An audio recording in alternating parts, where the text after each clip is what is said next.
Hi, I'm William Stewart. Welcome back to our verse by verse study on the book of Philippians. I'm glad you're here. Great book written by the Apostle Paul to the Philippians after he had visited them and was writing back to see how they were doing. And we've covered so far his affection for them and commending them and his prayer for them.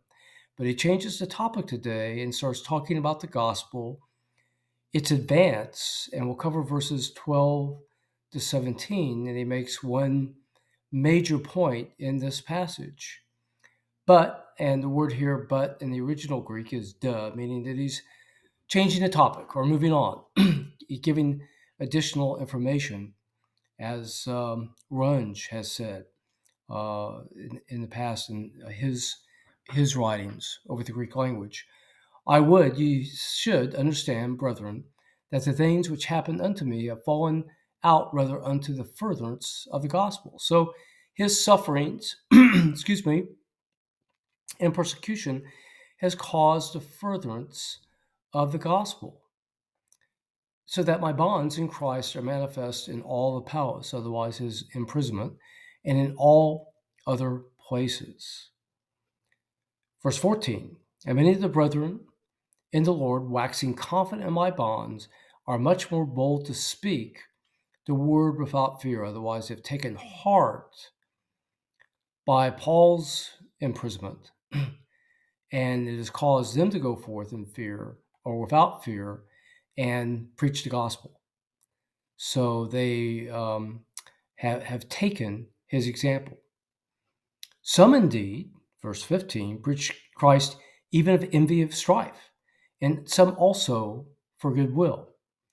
Otherwise, not everybody who's out preaching the gospel, or perhaps emboldened, had perhaps doing it because Paul is confined at this point, and they can go out and do it, and perhaps are, it's a prideful thing that they can do it and he can't, or they are doing it because Paul's famous and they're envious. Not quite sure of all the motivations, but it's clear that some people don't have a good motivation for preaching the gospel. Paul doesn't seem to care. 16.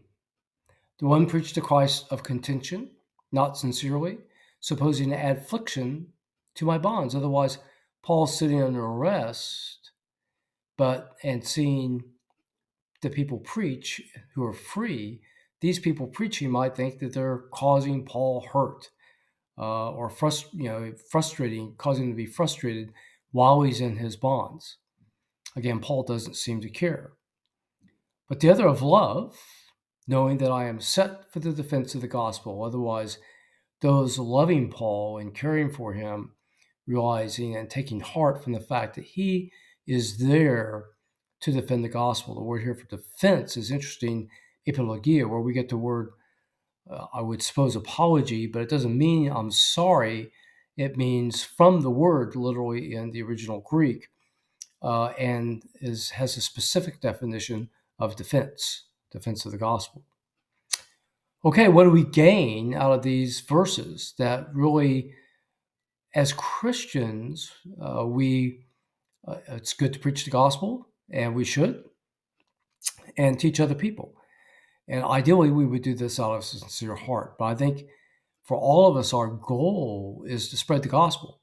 It's not for us to gain glory. It's not for us to be satisfied. It's really for the end goal of telling other people about Jesus Christ. So we don't really care how it gets done, as long as it's done accurately and the gospel is spread.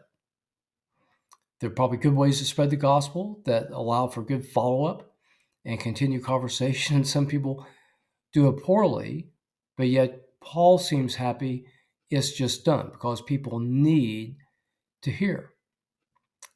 Okay. Interesting passage, unique in the New Testament, as far as I know.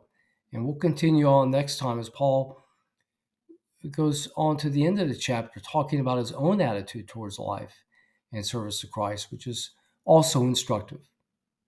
Glad you were here today. I'll look forward to seeing you next time.